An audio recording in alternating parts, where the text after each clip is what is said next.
Yes, yes, yes. Welcome back, everybody. Today's Thursday, December 10th. I'm Trey Crowder. That's Mark Agee. What's up, Mark? What's up, Trey? How you do? You look, you throw me off, man. You look so baby faced without the beard.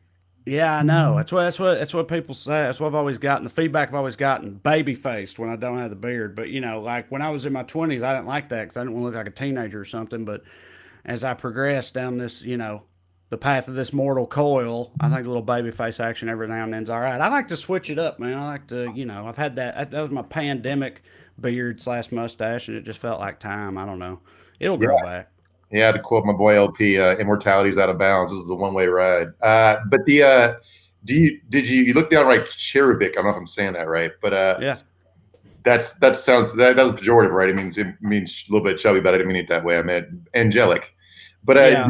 did you You, recognize you it? didn't have to really clarify you didn't have to make sure that everybody knew that it meant a little bit chubby. I think, but I appreciate you doing that because yes, that is our one of our guests later tonight, Mr. Corey Ryan Forrester. He's very cherubic. I've always thought he's got Yeah, a he's definitely. cherubic thing going on. Did you recognize yourself when you take the beard off? You take it off pretty regularly, right? Yeah, that's what I'm saying. I switch it up pretty regularly, so it's not that weird. A couple years ago, I was shooting this thing. My buddy's pilot had like a Amish farmer in it, and I had a pretty bushy beard at the time. So he asked me if I'd be the Amish dude, and I love my friend, so I said agreed to it. Yes, which meant I had to shave my mustache off and make one of Yeah, those Amish like giant chin strap beards. right. So once that was done, I was left with the choice to either just wait till the mustache grew in or take it all off, and I chose to take it all off so I would look slightly less ridiculous. And I hadn't been clean shaven in like 6 years, and I did not recognize myself. I was way older than I remembered, and it did not hit for me. Yeah, I do it frequently. When you have babies, it freaks babies out. It don't hit for them either. They don't understand what has happened. Why is your face all weird and different now, or whatever? I mean, my sons are 8 and 9 now, so it's fine. But yeah, it's a whole thing when you got babies switching up the facial hair. They're not into it. But let's get into this goddamn show. As always, we got producer Matt Hildreth with us behind the scenes, and this is Evening Skews. Got some fun stuff tonight. We got some Chinese espionage, my favorite variety. Also, Smart Mark and I are going to probably end up getting accused by some of you of being ageist again. If you followed us for a while, you know that's a thing that happens, and we never mean that to be the case, and we don't mean that tonight either. But given the subject matter, which we'll get into a little later, I feel like it might happen. So we got some good stuff coming up. Also, Chief Legal Correspondent Diamond Drew Morgan will join us to talk about all of Giuliani's recent antics. And right after that, Chief Georgia Correspondent Corey Ryan Forrester will give us the lowdown on the latest in the Peach State. All that and more on Evening Skews tonight. But first, as always, the Daily Dumbassery. Matt, let's do it.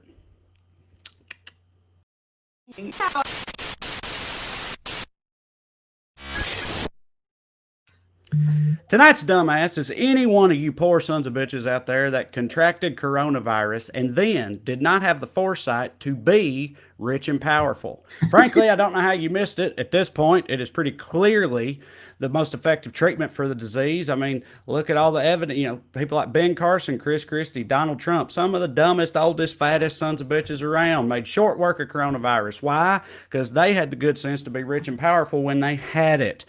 And if you don't believe this coming from me, well, you could take it from the farting horse's mouth, the latest in that line of luminaries to contract coronavirus, Mr. Rudy Giuliani, who explains, while being rich and powerful, really how simple it is to deal with the coronavirus. Matt, Ah, not yeah, the clip, that first clip. yeah. You can overdo the mask. You can overdo almost anything.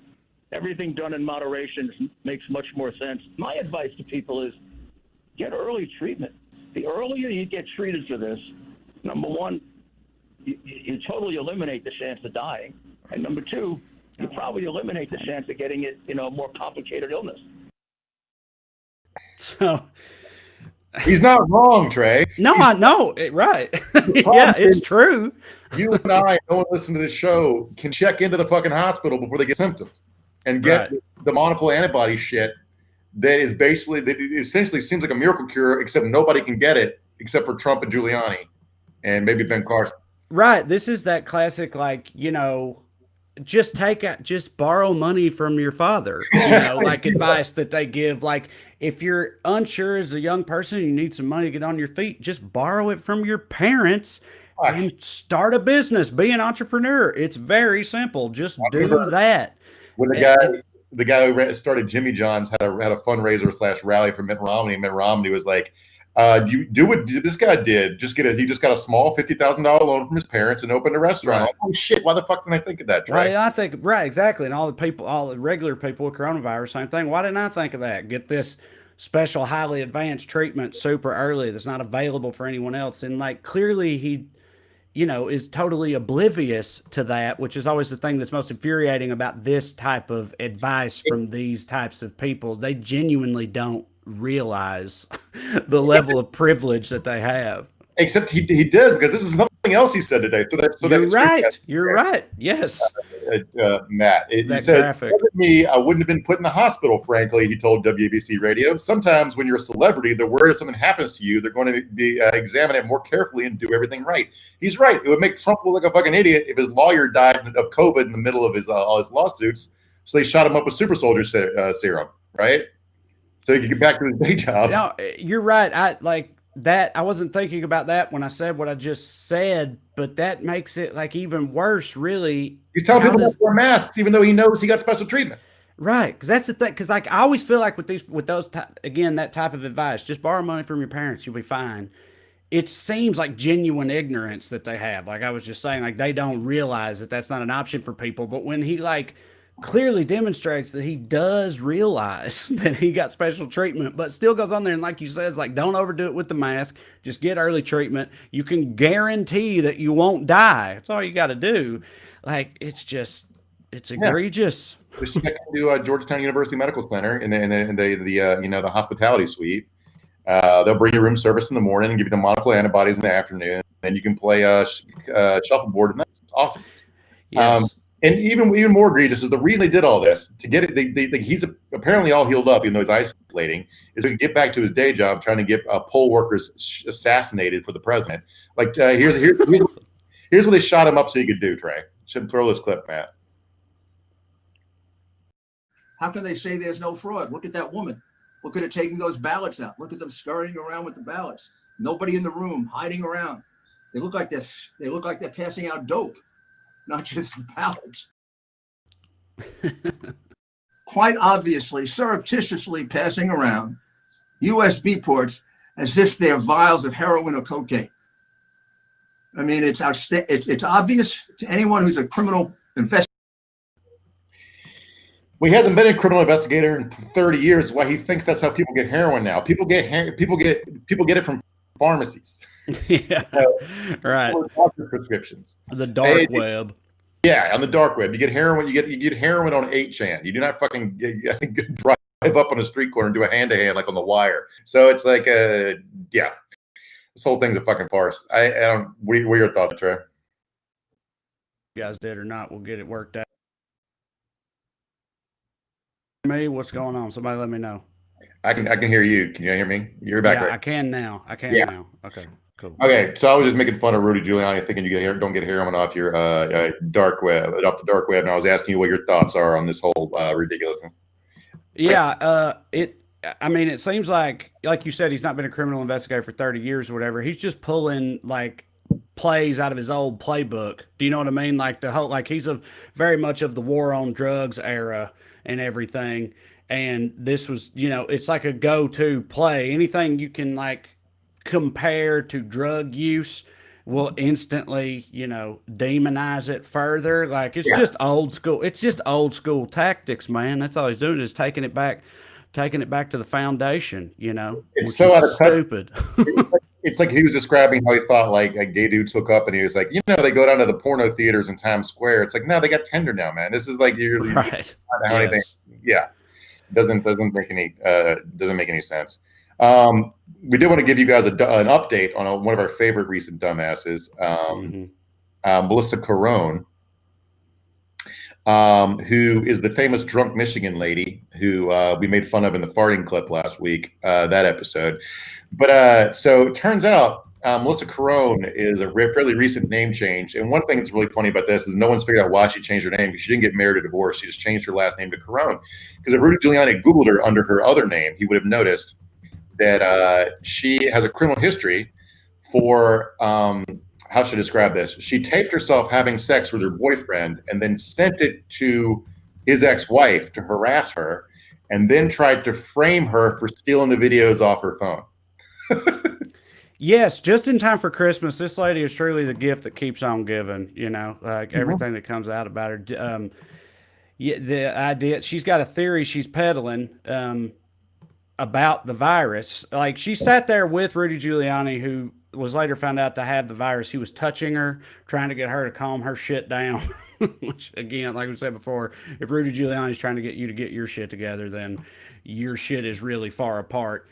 And she knows he had coronavirus, and she's saying she's not wearing a mask, she's not getting tested because she doesn't trust any of it. And further, I guess the reason she doesn't trust is because, according to her, everybody knows that Barack Obama invented coronavirus in a Chinese laboratory. I don't know if you guys knew that, but it's true, according to this drunk, insane lady from Michigan. But yes, but I don't know if he just funded the laboratory, Mark, where they invented coronavirus, or if he was like boots on the ground over there overseeing the operation when they invented it. But either way, Obama was involved.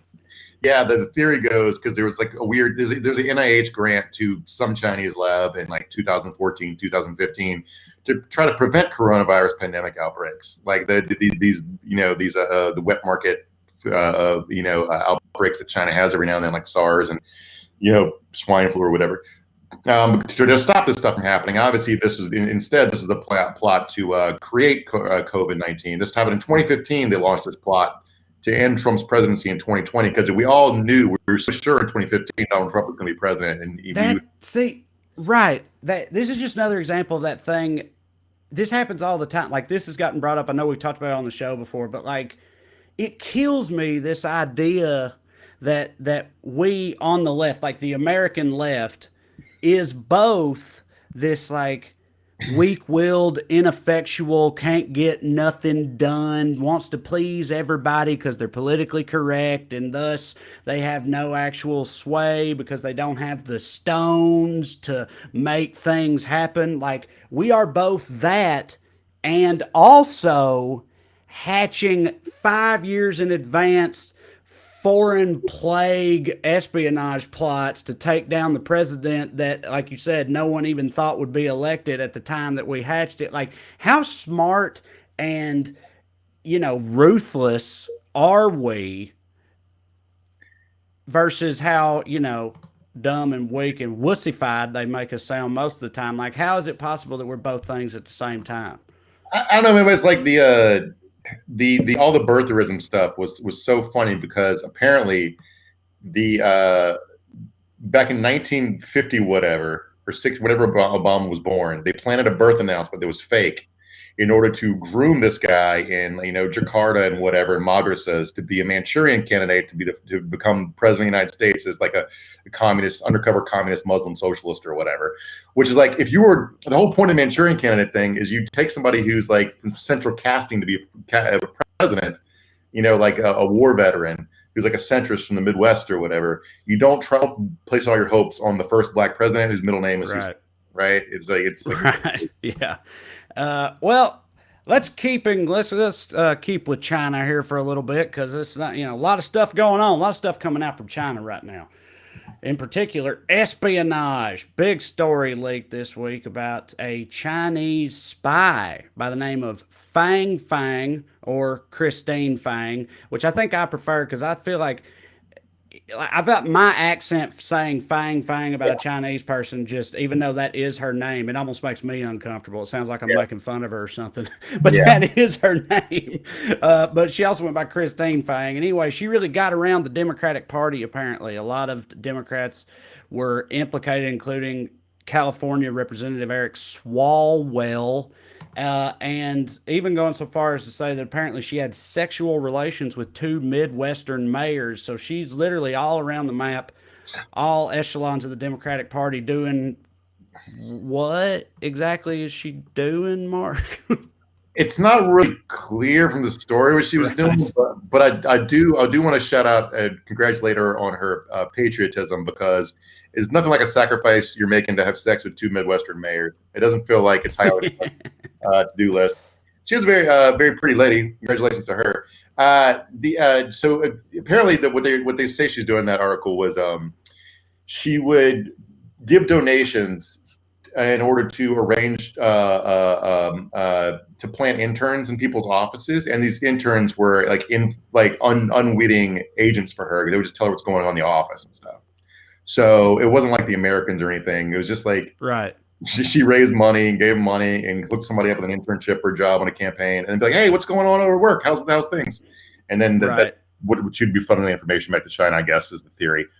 It seems to me like, what level of like real intelligence, and I mean intelligence in the spy sense, what level of intelligence are you getting from that type of operation? You know what I mean? Like, I'm just saying, like, based on the facts we know right now and what's come out about it, I'm not all that alarmed by this as far as what we know so far. It doesn't sound that bad to me. I think part of it is like the so I remember reading stuff back in 2016 about Putin. Like, Putin was doing fun and games type shit, because he really did, like, they really are paranoid. They really think democracy's fake, and they really thought that the powers that be wouldn't let Trump be in charge, right? So I think I look at a country like China, and I think they're probably like, are they really doing democracy? So they put somebody in a game, like, yeah, they're taking phone calls from people and reading it like letters. Yeah, right. So I think part of it's just like they assume we're up to shit we're not up to. So they're trying to find out secrets that don't exist.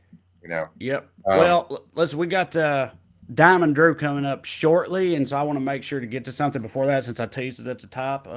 Ageism, again, not what we're going for here, but it's something we want to talk about. Article came out in the New Yorker that doesn't cast Senator Dianne Feinstein in the best light. She's 87 years old. And according to this article in the New Yorker, and a lot of people that have worked for her, been around her, quote, speaking on background and with respect for her accomplished career, they say her short-term memory has grown so poor, she often forgets she's been briefed on a topic, accusing her staff of failing to do so just after they have left. They describe Feinstein as forgetting what she has said and getting upset when she can't keep up.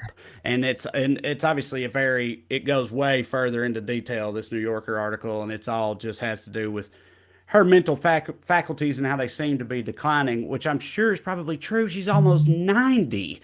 And that's how many people in our leadership are, you know, that old. I don't know. It's just like, it just, how should this be handled, man? Or like, how do you feel about this whole thing? I mean, I don't know. I don't know if it can be handled. It's just like, it's a conceptual problem that, like, we, especially on the left, seem to suffer from, where we turn these people into heroes instead of servants, and then we vet them and let them do, like, you're there to do a job. If you can't do it, it's your obligation to step aside and let someone else do it, because you're there to serve the people. Like California, like, she's our senator. We have 55 million people in California or whatever she's representing, and she's there was a clip that went viral. I don't want to make fun of her, just we don't show it, but she at a Twitter hearing, she asked Jack Dorsey the same. It was a long sub where she'd read a thing and ask a question, and she did it twice in a row. So it's fairly clear she doesn't really know in the day-to-day. And the only part of it that's sort of darkly hilarious was that Chuck Schumer's apparently asked her to step down, and Matt showed you the screen grab a minute ago. But she got real mad about it, but then forgot he'd asked her to step down. And then he confronted her again, and she got mad again, because he had to do the same come to Jesus meeting twice. And why do you think on the left and the right, we just have so many very old people in positions of our leadership? I mean, president, Congress, all of that. Like, I have no problem with old people serving in Congress. Obviously, they're wise. They know shit. That's not what I'm saying. But why aren't there more? Why isn't there like the balance is more, the ratio is more balanced out with more AOCs and that type in comparison to these? Like, why do you think it works out that way? I know old people famously vote, obviously, like vote in large numbers, I guess, on both sides. But I think it's just fun to be powerful, and once you're an incumbent, it's really hard to get anybody out of there, so they just stay. Right. And Yep. it's Yeah.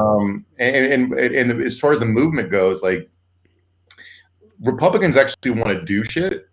So if a person gets in their way, they just move them out of the way because the movement, their issues are more important than the people. Outside of Trump has this huge cult of personality, but for the most part, like if a Supreme Court justice, one of theirs gets sick, they're going to replace them as soon as possible. They will step aside because they want to make sure there are pro-life judges in the court. Whereas like RBG stayed on after having pancreatic cancer in 2013, and no one even, there were hints that she should leave, but like right now we're just hoping, like, you know, if Justice Stevens dies, they're going to approve someone on January 19th. Right. You know? So. Yeah. You know, I mean, Strom Thurmond served until he was 100 years old. He was a mummified segregationist. Yeah. And they just propped him up in there in the Senate until he's 100 years old. It's pretty crazy. But let's get our first guest out here. My good buddy, your good buddy. We've known him. We love him. Chief. Well, yeah, we know him. Chief legal correspondent Diamond Drew Morgan. What's up, Drew? Are you there? Here he is. Here he is. Bolo tie, my man. You hitting? Can you guys hear me? Yes. Yep. Yes. Oh, you're just ignoring me when I said that was hurtful? Okay. No, you came in right after that, I guess. Yeah. So I hesitate way to bring me on. I hesitate to even ask you this question, but what's your opinion, Drew, on the average age of American leadership in high levels? Yeah, we should kill him. I think that's our lawyer, everybody. That's our show's lawyer. There's a provision of that in the Constitution, right? Yeah. Is it the ice flow provision? Is that what it is, or are you being serious right now? I don't know. You're all entitled to life, liberty, the pursuit of happiness. People don't finish it. The rest of it is until you're 72. Like it's in there. Like it says that. I didn't make that up. I think I saw this stat. There are more people in the Senate named Chuck than there are people under 45. So that's funny. There's more people in the Senate. What? I didn't hear it. Named Chuck than there are people under 45. So. That's definitely true. That's 100% true. I don't know. The Feinstein stuff, it's weird because it's like she can't help that she has dementia, but every other thing about the situation is her fault. Yeah. Right. Every other thing is, and the Democrats' fault in general. Like the fact that she remained around this long, the fact that she's clearly a narcissist. I mean, that might be not her fault, but you have to have some moment of clarity to have the conversation with Chuck Schumer about what your job even is when he tells you, hey, you need to quit it. You know what I'm saying? Like if she had just responded, if he was like, hey, I think you have dementia, you should quit. And she just like responded, well, mashed potatoes. Like then I'd feel bad for her. But she had like a cogent reaction every time. So it is sad that she keeps forgetting, but that cogent reaction is psychotic. Yeah. Yeah. So, all right. You're the show's chief legal correspondent. Been a lot of legal shit going on lately, Drew. Talking about a strong word. Yeah, right. Well, right. On that note, Rudy Giuliani and everything he's got going on. I'm just wondering, like, for somebody that's an actual lawyer, has legal training, passed the bar and all that, how does it, like, is it even worse than it seems to us normal people, or are we able to perceive the level of stupidity that's going on here well enough? Like, how bad is it? It is as dumb as anyone thinks it is. So everyone out there, however dumb you think it is, am I still on? Yeah. I can only see me now, which is weird. Yeah, we have better tech capabilities now. You're zoomed in on us. What happened? Oh, okay. Well, I don't like it. I think that I think it's as dumb as everybody thinks it is. I think though that the problem with it in a big grand scale, like the fact that you have, I think, 106 Republican politicians signing on to an amicus brief and 18 attorney generals, that's not a dumb problem. That's a scary, scary one. Okay. Well, yes. Since you brought that up, yeah, I wanted to talk about that with you. Explain to everybody what you're talking about. There's 18 Republican states or their attorney generals, whatever, have signed on to this lawsuit going towards the Supreme Court that, as far as I can parse it, seems to be asking the Supreme Court to just disqualify millions of voters in key states for Pennsylvania and Georgia. reasons. For Pennsylvania reasons. and Georgia specifically. Right. And that seems like just a Hail Mary shot in the dark like they've been doing so far. I mean, all right. Are you is guys it? familiar? I don't know how much of a Hail Mary. It is a Hail Mary. Are you guys familiar with the Federalist Society? Yeah. So for anyone who's not, you know that movie Skull and Bones? Take away all the cool shit, but just leave the evil, rich, powerful, smart dorks. That's what the Federalist Society is. They are a legal fraternity or a legal organization. They raise money. They're kind of like those Families First organizations that like really, really, really want to control women's bodies, but they have nicer suits. They have law degrees, and they're very powerful. And there are people on the Supreme Court who are in the Federalist Society. They're very, very right-wing legal scholars. And they are apparently growing more powerful by the day for whatever reason. I think because they recognized him as someone that was easy to play. Trump just appointed the fuck out of Federalist Society judges. Like if George W. Bush appointed 80% of the judges he appointed were Federalist Society associated, 100 under Trump, 100% were. And that is scary for a variety of reasons. Sorry, I'm getting notes. This is so distracting. I can understand how this technology is so much better for your viewers than Zoom, but I feel like I'm having an aneurysm. As far as the legal stuff, first of all, the Skull and Bone Society is real, and one of their initiation rituals is they possess, in theory, the skull of Geronimo, actual Geronimo, and you have to masturbate into the skull of Geronimo. Is one of their initiation rituals. And George You see how much fun that sounds? So it's like George H.W. Bush did that. John Kerry did that. George W. Bush did that. Pretty much most of our most recent presidents were in Skull and Bones, so that rocks. The actual case is really funny. In case you thought Republican lead anything, because it's one of the most anti-federalist things I've ever seen in my life. Like they're saying that the Constitution gives states control of their elections, but they're arguing that the Supreme Court should overthrow Georgia and Pennsylvania's control of their own elections because election fraud in Georgia damaged voters in Texas, right? So if the precedent this was set, if they passed it, is really funny because, like, say, if someone got shot in New York with a gun bought in Texas, they could sue Texas for their lax gun laws, and it'd be a lot of fun in the system. Basically, it'd be cool, a cool thing to happen, honestly. Yeah, I mean, I think the gun thing might be a little bit of a stretch, but their lawsuit's a big stretch. The Federalist Society, the reason I brought them up is they're behind all of this. Trump appointed a lot of them into judgeships, and I don't know what they are hoping for. It doesn't seem like they have a chance to win this, but what is their goal? Maybe, I have two theories. Maybe they think there's a 1% chance of winning, and there's no reason for them not to. They're not going to lose anything. People are going to forget. Americans have such short memories in national politics, especially. And I'm talking about the attorney generals now and the Republican senators. Or they think Trump's going to run again and win 4 years from now. So they think this will curry favor with him now. I don't know why else they would do it.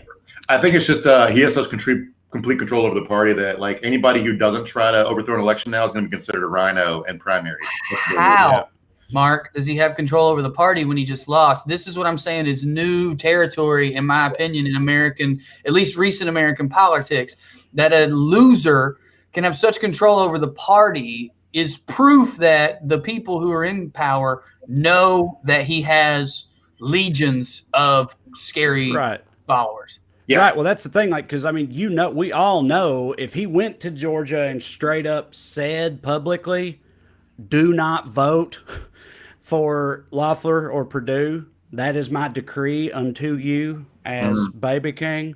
If he did that, I mean, they would lose without a doubt. Like, these people are. He's not doing that. He's telling them to vote for him, and they're still showing up and yelling at Loeffler and Perdue, stand up for Trump or whatever the hell. So, I mean, that's why he still wields an insane amount of power on the right. But that doesn't explain the attorney generals.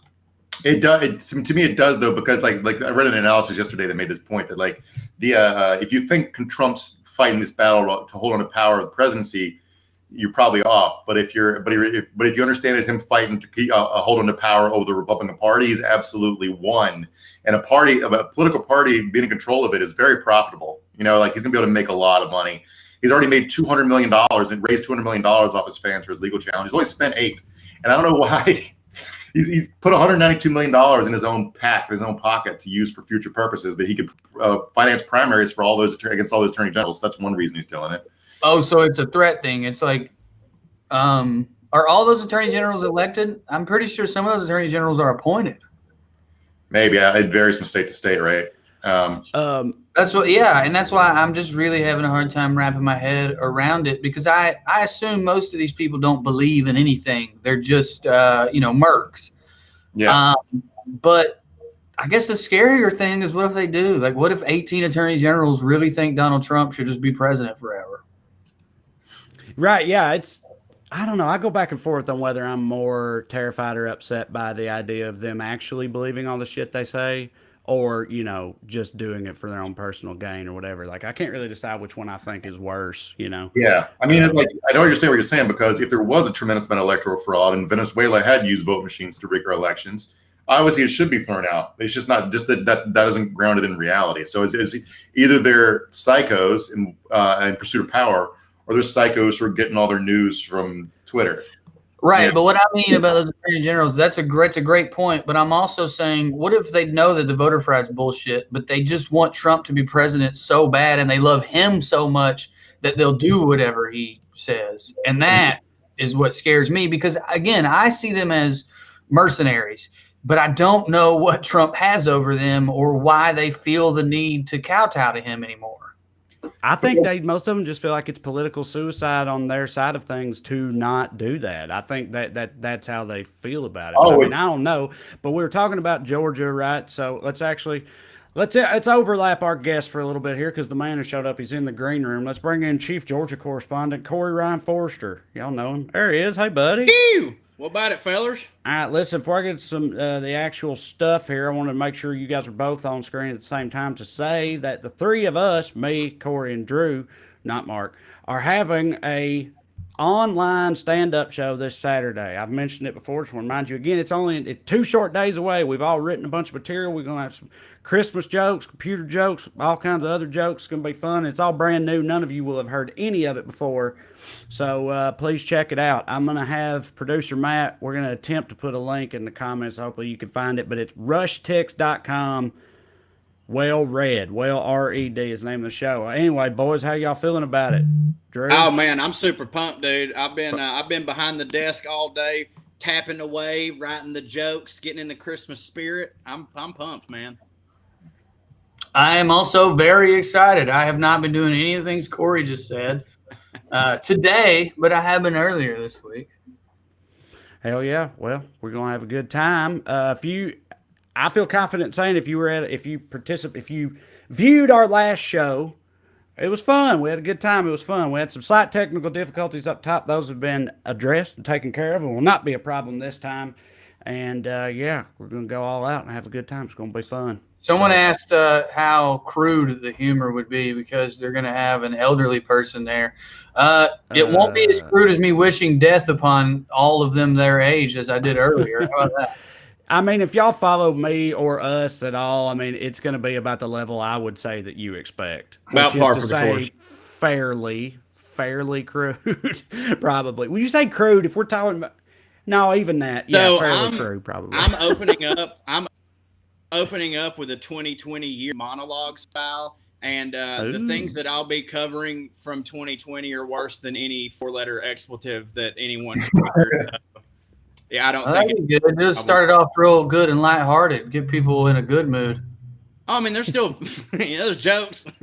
It'll hit. Well, hey, so y'all please check it out. Rush Tix, Well Read show. Well Read holiday at home this Saturday. I hope you check it out. And with that, we can say goodbye to Chief Legal Correspondent Diamond Drew Morgan. You got any parting thoughts? Thoughting parts? Any You of look that, good, Drew? buddy. Buy a gun. Yep, there you go. Heard it here first. Buy a gun, everybody. Thank you, Drew. Appreciate it. All righty. So there he is, the man himself. Tell us what's going on in Georgia. And if it just means what at the grocery store, that's fine. Just tell us what's going on down there. What do you want to know? Well, Drew said something before he logged off that like all these people, these Republicans lining up behind Trump to do a half-ass coup are committing are doing it to avoid electoral suicide. Yeah. And my thought, after like half the Republican state leadership in Georgia has gone into hiding, is they're worried about committing actual suicide by opposing Trump. Yeah, no doubt. I'm not seeing like, okay, so right after the election, I think everybody had their worries that like, oh man, this is going to start like an actual civil war, and like, man, that they're calling it it's a fake election, and these people are going to riot. I live in a very red area, as y'all know, and really what it is that's scaring me the most is that it's real quiet. You know what I mean? Yeah. Like none of that shit has happened at all. It's kind of like, it feels like right before the 2016 election, Cat Williams had that bit when he's like, man, white people look like they got a secret, it's starting to feel like that again. Because I've talked to some people, my right-leaning friends and family, and I really thought that, like, first off, I didn't go in on them. I wasn't like, yeah, fuck you, we won. Because, like, I'm, a Georgia Bulldogs fan. I know what can happen. But I totally figured that, like, the topic of conversation would be, oh, it's a fake and we got to count all these votes and blah, blah, but like nobody said anything. So like I have a fear that like there's some sort of like Discord app that they're all talking on behind my back and I don't really know what's up. All right, I want to know what you think as a lifelong Georgian, and like you said, you're North rural Georgia. It is red as hell. Oh yeah. You've grown up entrenched in the red assery of rural Georgia. So I would love to know. If y'all don't know, Corey's congresswoman is the QAnon lady, Marjorie Taylor Greene. Yep. Yes. Just lunacy around there. So I would love to know how you feel about this storyline. We brought it up. We've talked about it quite a bit on the show at this point of like Trump loyalists in Georgia potentially 86ing the Senate runoff races for the Republicans, because Loeffler and Perdue show up at like Republican Trump rallies with all these fucking red ass Trumpers, and they're yelling out at them, support Trump, stand up for Trump, and all this stuff. Like they seem like they've talked about boycotting the election because it's fraudulent. Because Trump says the elections in Georgia are fraudulent, so you shouldn't trust it. But at the same time, he's telling them to vote for Loeffler and Perdue, and a whole lot of these people in that state specifically, people who align in that sense. And I'm just wondering how likely you think that actually is, that something like that could play out. Man, how I feel about it is kind of as confusing as the scenario you've just laid out for me. Because I do know these people, but like the area that I'm from, we talked about it a million times. It's a very, like, you can't just say, oh, it's Trump country. It's a very specific, different type of area where like, there's pockets of completely rural, no money, and then we got Chattanooga and all these people from the mountain that have money feeding into the same school system and stuff. So everybody's got these bumping ideals that are, while both definitely right, in different brackets of classism amongst their own. And so I do think that there's like a good bit of people, because like here's the deal. We've talked about this a lot, and I have to keep reminding people of this so many times. Just because like, people always want to go, oh, if you're a Republican or if you're a Trump supporter, you're stupid. There are a lot of stupid ones. There for sure are a lot of stupid ones. But you can also just be a bad person and be smart. Right. Like people seem to think that if you're smart, you will always do the right thing. And like, I don't know if you've ever seen a James Bond movie, but the fucking arch nemesis isn't some dipshit that just happened to be gold. So like, anyways, I think that there's a lot of those that are just bad people that were actually smart Republicans who are looking towards the future right now and thinking to themselves, okay, considering we have a 24-hour news cycle and people tend to only remember the last thing you did, if I can distance myself from Trump right now, wash this stink off, then I can position myself into looking like, no, I'm a Republican, not a Trump supporter. There's a difference. We're real Republicans. So I kind of think that right now, as unlikely as I thought it would be several years ago, there is like a brand split. And I still say all that to say this. I don't fucking know what's going to go on. Like, what I'm saying is I don't know if there's enough energy in the remaining people that are willing to admit that they still like Trump to actually move the needle on anything. Well, do you think? I mean, when you go to the grocery store or interact with, and I know you stay at home because you believe in science and stuff, so you pretty much stay at home all the time. But still, your family's there, your parents, whatever. I'm sure you hear them talk about people. Do you hear people talking about Loeffler and or Purdue? Like, no. Are there signs? Are people like?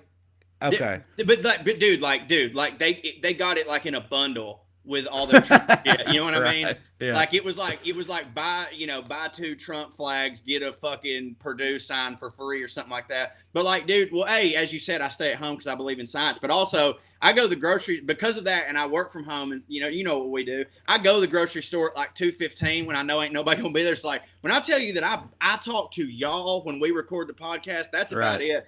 But like, dude, no, this is the first time they've even known who was running in a while, just because I guess Trump's saying their name or whatever. But like, honest to God, man, because mudslinging is so popular, I actually see them talk about Ossoff and Warnock. I see their names more, but in a negative light. Like, you know what I'm saying? Yeah. Like, I see more fuck these dudes than I ever do. Sonny Perdue's good, and he'll do this. Like, all the shit that I get in my mailbox, I go to my mailbox every day, and there's some leaflet with Raphael Warnock on it, and it's like in black and white with like flames, coming up.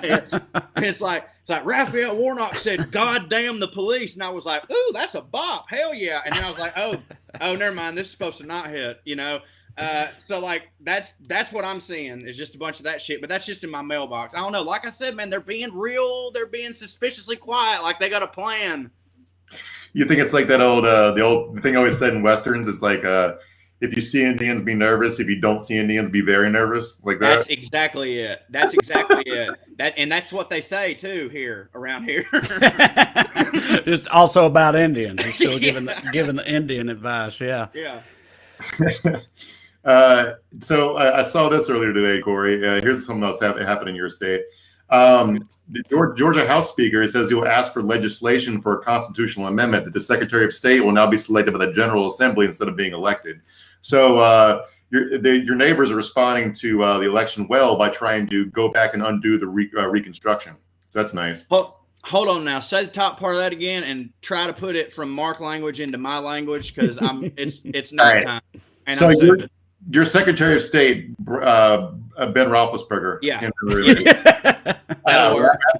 Raffensperger, I think. So Raffensperger, yeah. He's elected, but they're all mad at him. So the Speaker of the House is introduced a bill that would make that an unelected position instead appointed. Like just you be appointed by the Georgia dude, we can't have none of that shit here. God damn it! The very fucking second we start to do like all the people start to shift to one side, they're like, no, you know what? We're just gonna let Cracker McCracker here, in his judge robe, just pick everything. We can't have that. Do you actually? That makes me wonder. Like, I know you're thrilled that Georgia turned blue in the general and all this, and about the stuff that is going, the potential for Georgia right now. And obviously, I know you wouldn't have it any other way, no matter how you answer this question. But do you like at all worry about that making it even wilder and crazier for the fucking people in Chickamauga, the hardcore Trump type, like that it will like escalate? Yeah. Like, does that concern you that it's going to get wilder down there because of this, or? Sort of. I mean, there's part of me that thinks, man, it's almost hard to imagine that that group of people could get more energized than they were in 2016 and 2020 for Trump, when we've talked a million times about like, it's pretty recent. It was Obama, and there's a lot of reasons for that. But like, I remember when I was a kid, and so do you, that like people in the South just wouldn't tell you at all who they were voting for. Like, you would have no idea, even though the South has always been a very red place. I guess the line between Democrats and Republicans was still blurred enough to where like people didn't just assume and you wouldn't just talk about it, except for the last couple of years. Like, dude, I literally never, even after 9/11, I never saw some bitches with flags on the back of their truck. Now, like bumper sticker flags, sure, but like literal full flag on both sides of the truck. hadn't seen it till now. So like these people are so energized. So like, I'm like, what else could they do? Especially a lot of them are dying off right now. But like, yeah, I kind of think that the ones that are energized already are going to be doing some crazier shit because they looked at me, like everybody in my town looked at me like, oh, you know, don't worry about Corey. He's just the one liberal that exists. And now they look at the map and they're like, oh my God, technically, if you just go by this, there's more Corys now than there is me. And honest, I hope they all just get in a garage and turn the car on. Like that'd be the cool thing if they do that. But I don't know, man. Like nobody's thrown eggs at my house yet, but I can see it happening. I mean, the sheer amount of the response to this is going to be if Democrats don't take the Senate and we get rid of the filibuster and pass a new Voting Rights Act, is going to be an insane amount of vote suppression in Republican-controlled states. You're going to need like a 9 forms of ID that combine to cost $3,000 to vote by the time this is over. Well, I do assume that like because you know for the past however long, I mean ever. These people have known they've got Georgia in the bag. So like, I don't know, man. Like I'm curious to see who they start running. Like this Marjorie Taylor Greene, like a person like her right now, we go, oh, that's the QAnon lady. And so we can separate her from the pack and go like, well, she's, you know, extremist even amongst them. But like, I have a bad feeling that like in 4 years, it's going to be like, oh, that's the not QAnon person that's running. So, and that's okay. On that note, producer Matt's going to start throwing up some comments and stuff. So y'all let us know what you're thinking. Do y'all think that these people are going to continue further down the crazy trail or, you know, try to normalize a little bit? What's your all's expectations? Let us know what else you're thinking. Any other questions you have, but start with you, Corey. Do you think on like not a super long timeline, but you know, at least like going out somewhat long term, 5 to 10 years, you think that's where we're going to be in 5 to 10 years is like, they're going to be like full bore, far right QAnon, lunatic Nazi end of the spectrum is going to be what the party is? Or does Trump represent a sort of, you know, high point for that I wouldn't say it's rein back in? I wouldn't say it's a flash in the pan for sure. I would say that hopefully for the time being, like that's the peak and it's going to start going down a little bit. But like, to me, it's just going to be one of those. I think a lot of people right now with Biden getting elected, a lot of the Republicans who like wouldn't admit they were Trump's like, oh, they probably loathe Donald Trump, but he is a Republican, so they voted for him. They're probably, like I said earlier, going to use this 4 years as a walking back, you know, portion where they can be like, no, I was never for Donald Trump, even though, you know, unfortunately for them, like we record everything now. But like they're going to try I think there's going to be a lot of them that try to separate themselves from that. And they're going to do what, frankly, honestly, the Democratic Party did for a while was like, no. There's the Democratic Party and then there's socialism, which is, you know, Bernie Sanders. They're going to be doing that to distance themselves from that. Whereas with the Democrats, it's almost like, hey, actually, you kind of have to start accepting some of this because it's getting more popular. And on their end, hopefully, it'll be, we really need to just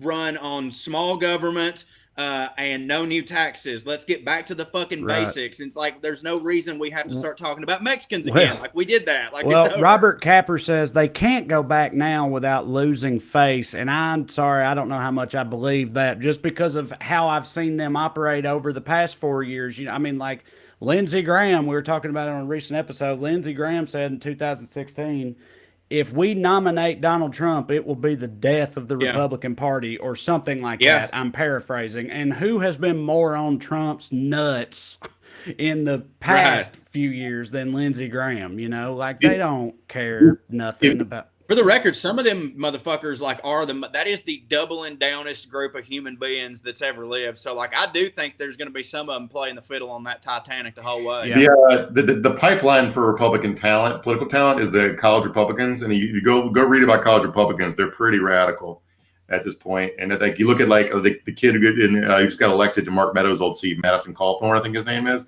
When his victory was announced, he tweeted "Cry more lib" with some like crying, laughing emojis.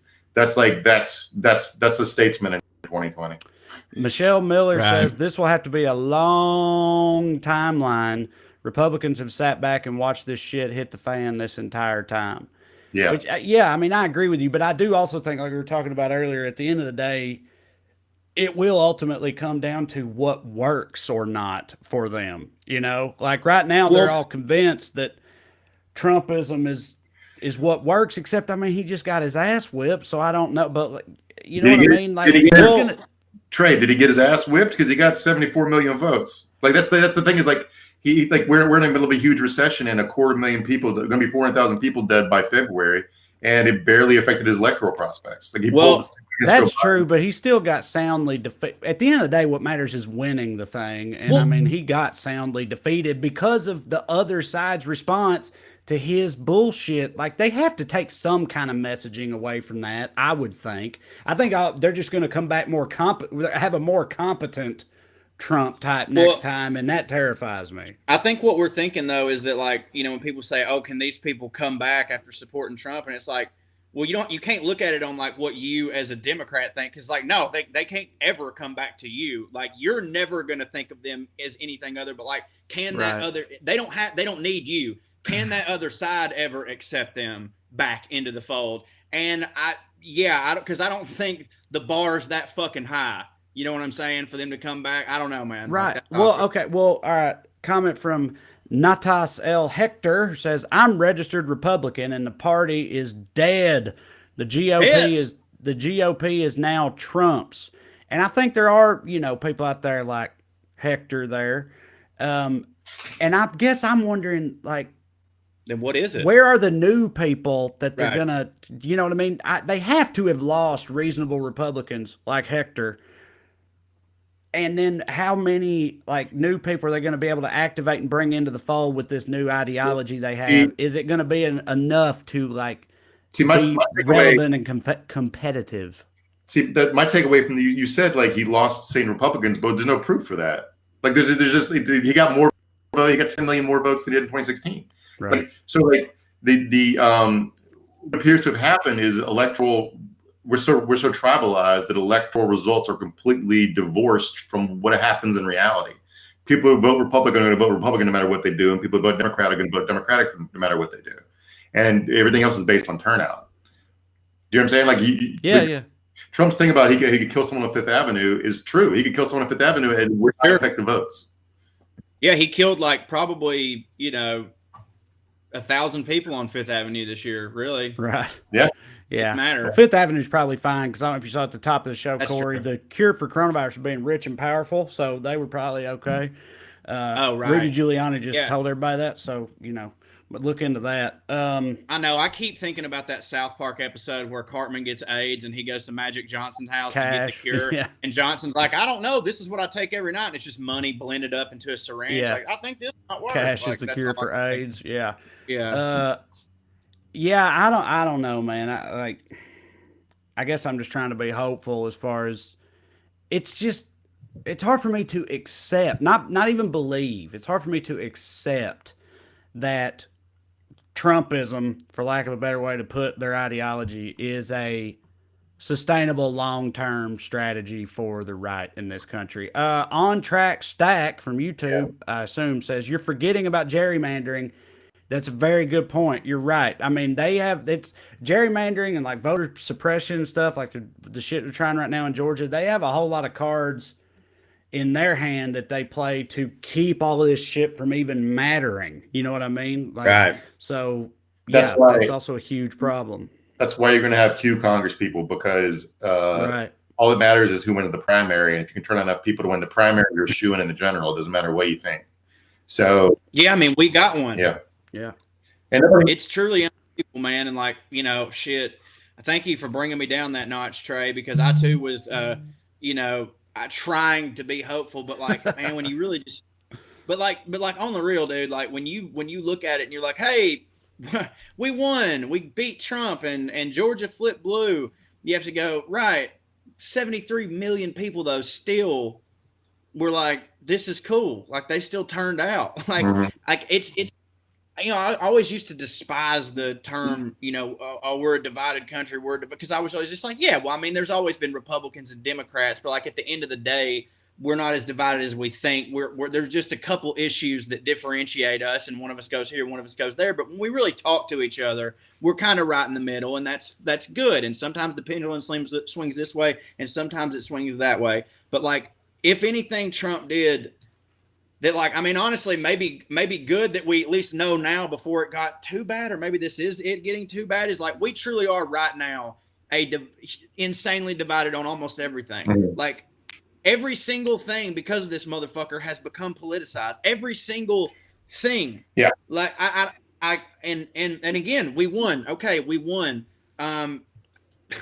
There's a whole bunch of people out there who are not only going to do the whole "not my president" to Joe Biden, but like, I have a bad feeling, are just not even going to follow the rules no more. Right. You know? Yeah. John. I'm sorry, I'm going to butcher your last name here. John Iacovelli, I think, something like that.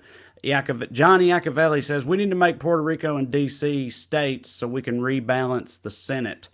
For sure. Yeah, help. right. Yeah, I'd be all for that too. Trump doesn't know that Puerto Rico's not another country. He thinks they're a Mexican country. You know all the Mexican countries down there?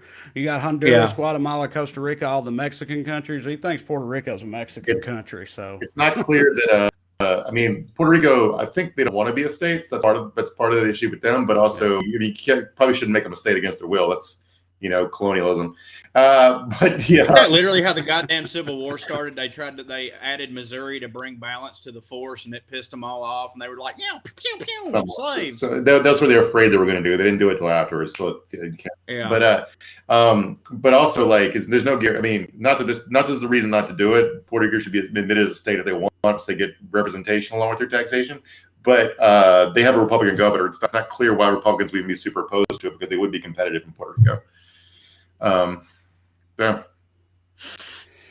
Yeah. Well, I don't know, man. I thought I was one of those that I was hopeful, at least, that it would be this big repudiation of the past 4 years, on election night, like the thing Van Jones cried about, like, I thought, I hoped that too. And then, that not happening, like you said, him getting more votes than he did last time. Yes, it was a big victory for us, but I mean, still, it's definitely concerning. Mandy Sue says, I think Biden will be more progressive and bold than Obama. You know what? I agree with you. And Me too. He has to be. I'll tell you why, Mandy Sue, because the party at writ large has been pulled further to the left because of people like Bernie and AOC and whatnot in the intervening years. And like Corey's, and the opposition is so far in the other direction. I think that Biden will almost have no choice but to be more progressive than Obama, because, again, by the way, Obama, and I loved him, and I still love him, but he was pretty much a moderate, and he could have been a hell of a lot. When I voted for him in 2008, I thought he was going to be a hell of a lot more liberal and progressive than he was. So with that and the other thing I said, I think there's a really good chance Biden will end up being more progressive than Obama was. His cabinet is marginally better, although it's some weird confounding picks that serve to do nothing but to make the left half of the party insanely mad. So I'm not quite sure what he's up to. Well, I mean, look, man, we can't. I would say you can't. It takes you longer than a couple of weeks to screw something up. Like, it's going to take Biden's probably full term before we ever go, okay, I think maybe we're starting to get back to normal. And I'm not saying that he himself can do it, but like right now, we probably shouldn't judge how things are going to be in the long term based on the time we're in, where Donald Trump hasn't actually even conceded the race yet, because that's a weird, pretty unprecedented time where tensions are just wild. So like at some point there has to be guys, we're just all fucking exhausted. Mm-hmm. This guy's in there. Let him fucking give it a shot. The economy always does better under a Democrat anyways. What are you worried about? I don't know, man. Like, it sucks. All right. Well, here's a good question for us to end on here from Linda Allwell Medina. Thoughts on the vaccine? Would you take it? I'll answer first. Right. Yes, of course. Right. Yeah, I'd take it right now. Of course I would. Please, God, people, please take these vaccines. Because look, I mean, to me, like we are so fucked if Americans just straight up refuse to take this vaccine or whatnot. I mean, I guess it'll eventually just run through all of us and then that'll be that. But I would rather not live in that scenario. I mean, the first people getting it is every healthcare professional in America who all went to medical school. Who is my dumbass to refuse to take it if every doctor's taking it? That's what I'm saying, man. Like, dude, I know that, obviously think for yourself, don't be a sheep and all that shit. But like everybody that's smart thinks this way, and everyone who's a fucking idiot thinks this way.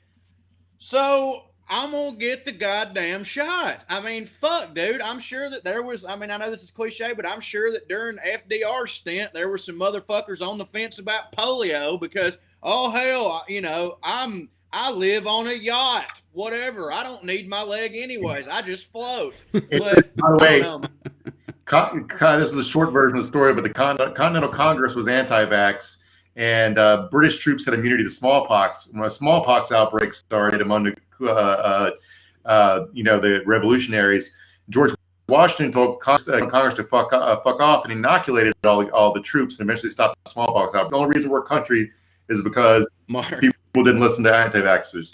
Man, that Mark, is was the first time you George ever jacked Washington. off to the weakest link lady, for God's sake. The smartest, most knowledgeable human being. All right. Well, yes, please get the vaccine. And also, almost as importantly, please check out me and Corey and Drew show on Saturday, Rush Tex. It's right up there with it'll be vaccine for your heart. That's what it'll be. That's it. Yes. So check it out. And me and Mark will be back next Tuesday on Evening Skews. Have a good time. So see you. Love you. Bye. Good show, fellas. Bye. Thank you, Corey.